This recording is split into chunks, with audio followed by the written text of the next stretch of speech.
Hey fanboys, hey fangirls, Carnell Holley here at DreamHack Atlanta 2026, day two, and I'm with special guest, Miss Ash Said Hi. Hi.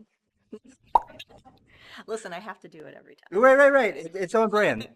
time. I'm glad I caught you. I saw you on the con floor. It was like, okay, you had time. Yeah, She's on the clock. yeah. Now, this is one of those conversations where every time I go long periods without talking to a friend, so Mhm. like I gotta bring them up to speed and then the new stuff. Sure. So. I saw you last year. Hmm. I must say this. You look like a kid in the candy store when you were done with the costume contest, and you were just a skip. And I was just like, and I was trying to get you in, but I'm glad I have you now. Yes. Um, I don't know if you remember. Was it at this one? Or was it at another one? You were doing a panel. I think you were talking about old gaming, Yes. and Retro games. right. And we came in. I don't know if it threw you off a little bit because we weren't trying to kick you out. You Yeah. were just coming in early, and we were trying to set up. You remember that? I was doing a talk on the Amiga. This was at ATL Comic Con. Yes. Yes, I I was just remember. like, hey, I like it, Yeah. but I was like, hopefully, you're like, and Yeah, no. Well, I mean, obviously you all had to come in and set up, right? And I didn't want to, take up any time there. But yeah, I was doing a talk on the Commodore Amiga and it was really fun. nice. So you're old school gamer. Yeah. What was your first system? The first system that I was probably given that belonged to me was the Super Nintendo, but the first system that I bought with my own money There's a and it difference. belonged to me was, I think, either a Game Boy Advance SP or a GameCube, one of those. Oh, sweet. Yeah, Okay. yeah, Nice. That yeah, clear difference. Like my dad had the Atari, he gave yeah. me Nintendo, Right. and then I bought the PlayStation 2 with my Oh, own money. oh, nice. Yes. So, Yeah. memories. Yeah, because you get your first check and you're You're like, right. what am I gonna do with this? Should I save it up? No, I'm gonna buy a GameCube. Mm. I'm hearing a bit of an accent. Are you from Georgia? I am not from Georgia. I am originally from New York, but my family is from the Caribbean. Okay, nice. Okay. Now, any of the family members got you into this as far as gaming? Oh yes, my father and my mother both are. My father was a very big gamer. My mother still is a very big gamer. She has a Nice. PS5. She's been playing Crimson Desert. She loves Elden Ring. She plays all of those kinds of Souls-like games. She loves Liza P. And all of those things. I don't play any of those. They're like very difficult. But my dad, I inherited his Amiga 500 and his PlayStation 1, like all the Super Nintendo, NES, Sega Master System games. So yeah, they were very big into gaming. So it was a part of my life growing up. Nice. And for those that don't know, what is an Amiga?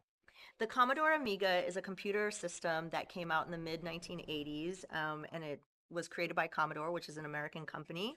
However, it is pretty popular and still is to this day in Europe, and there are still developers who are making games for the Commodore Amiga today. Nice. Mhm. Okay. So, can we get these in stores or we have to get them online? No, I mean, like, well, it really depends. So, a Commodore Amiga, like, if you want an original, obviously you can probably go to eBay, but they are very hard to find, especially NTSC version. Mm, You can find PAL versions probably a little bit more readily, but they are still expensive. But they do make an A500 Mini that was available on Amazon. They might still be available through some retailers, but it would probably be hard to find. Although there is a company that is working on bringing a new full-sized A500 version to the market. So nice. they're working on that. But I think they're trying to aim for like maybe this year or next year. Yeah. Okay. Okay. So, so how would we be able to like keep our ear to the ground when it drops or anything like that? I usually Google these things or like, go to the Amiga websites like Lemon Amiga or like I have lots of friends who are in that. Oh, you got the hookup? Not that I have the Okay. hookup. No. Most people are in the community because the community is very tight. Right. So they do like news and they, share the information. Like one of my good friends, Amiga Bill, he does like Amiga news every Sunday. So he's usually my go-to person to find out what's going on in the Commodore Amiga space because it's something I'm very passionate about. I mean, you did a panel on it. So Yeah. you're right. So, and speaking of the community, the gaming community, Hmm. now we have the anime. There's a fan base for everything. Yeah. Now, what makes the gaming community stand out from any of the other fandom? I think, well, it depends on like what kind of gaming you're talking about, right? Like you could come to an event like this Hmm. and then, have like the esports crowd, which is into a very different thing than maybe like the retro community that, I would be a part of, or even like the content creator community. But I think the common thread between all of them is that sense of community, is that finding like-minded people who like the things that you enjoy True. and you're able to talk about them and not feel like, oh, I feel like I'm othered or I feel like I'm outside. Like you really feel like you're able to connect on an emotional level with people and they understand your enthusiasm and your love and your Right. passion for these things. So like you meet a Pokemon fan, they're going to be like really into Pokemon. They're going to want to talk to you about like how the Eevee and Ivy train and You like see the the two EVs team. that walk by No, in the I cosplay? didn't. Okay. I didn't. But like you find that, or you find like speedrunners who want to tell you about their tactics. They want to tell you about like what they do to like, shave time off and things like that. So I think that's the beautiful thing for me is like whenever you get into this, everybody who is like super specific on whatever their passion is, You should definitely. they know it, they want to share it, they want, other people to know about it. Like in the retro community, like I feel like, everybody wants you to be able to experience hardware. So, I don't agree with like anything about gatekeeping or anything like that. We would just want people to be able to play games and preserve games. So that's what I love about it. Love it, love it. Now, I know that you have a YouTube channel. So what is the content that you have on your channel?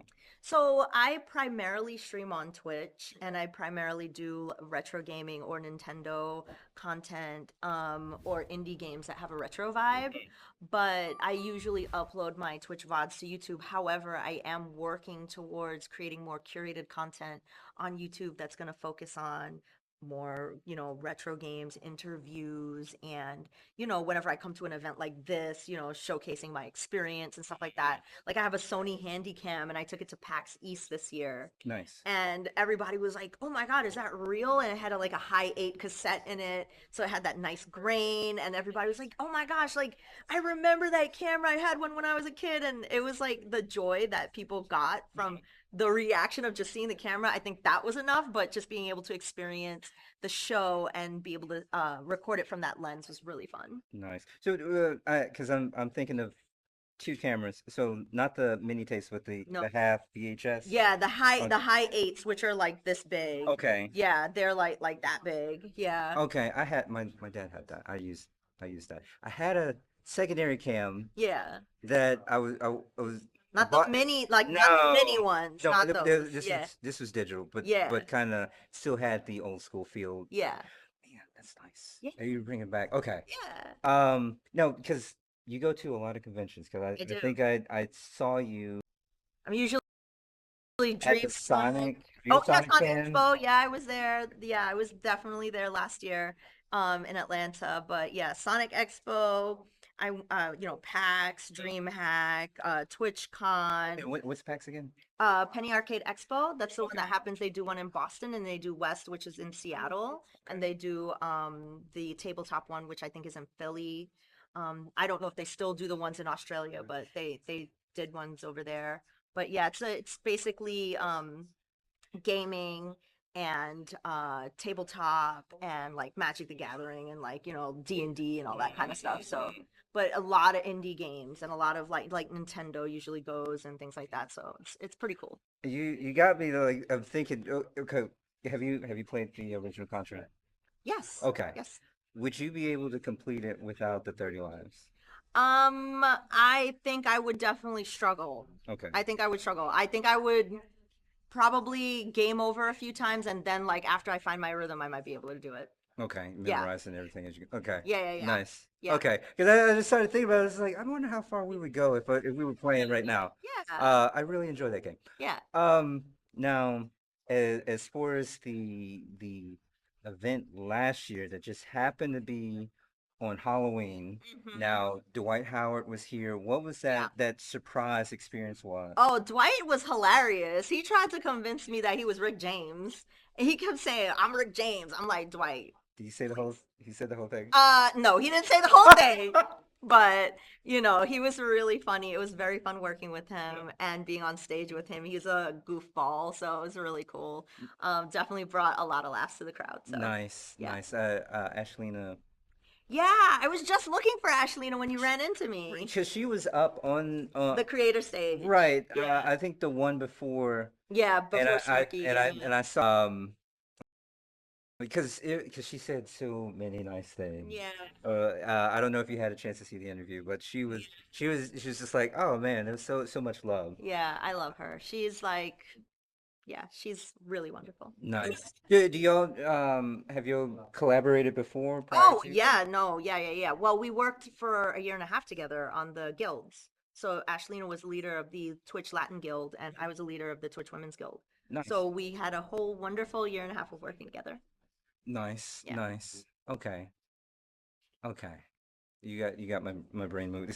I'm thinking like so hypothetically. So if you had your own guild and you were the guild master, hmm now would you how would that setup be as far as would it be all female warriors? Would it be Oh, a certain class?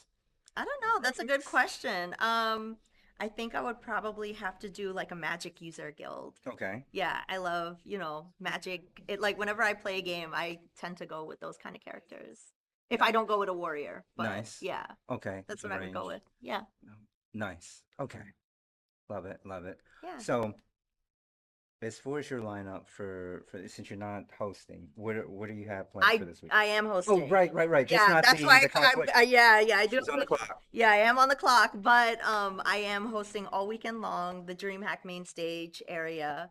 So whenever there is a segment, we're introing them, and depending on the segment, we might be a part of it. We do a lot of giveaways throughout the day, which is really fun, throwing things into the audience, giving them free stuff. Introing the show at the top of the day and closing out at the end of the night. But yeah, it's really fun. Nice. So, are there any? Because I know you're working at like having those fangirl moments as far as like who you're excited to see here. Yeah. Oh, which ones to let you? Well, Vince Queso is going to be here, who is really awesome. He was in the guild Okay. and he did a signing today. Meet So and greet. yeah, he did a meet and greet. So he's doing Dungeons and Dragons tomorrow. So I'm really looking forward to that. Nice. Yeah. Nice. Okay, I still have to get into that. I haven't played yet. Mhm. I'm making my rounds. I'm making my Yeah. rounds. But I don't want to keep you too long. So as far as fans, future fans, how they can support you, reach out to you, and everything. Sure, sure. So you can find me everywhere at Ash Said Hi. That's Twitch, Twitter, Instagram, TikTok, YouTube, Threads, Blue Sky. I also have a website, ashsaidhi.com. But yeah, if you want to watch me in my home space, it's usually Twitch. And I go live Monday, Tuesday, Thursday, Saturday, Sunday, usually somewhere between 9 and 10 p.m. Eastern. Peace. Yeah. Are you going live today? No, Okay. no. I'm focusing I gotta focus all my energy on this show. But yeah, that's usually where they can find me. And I'm playing through Skyrim for the first time. Okay. I just started that on Monday and Diablo 2 for the first time. Sweet.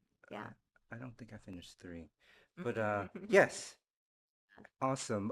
Well, you heard it here. I'm Carnell Holley.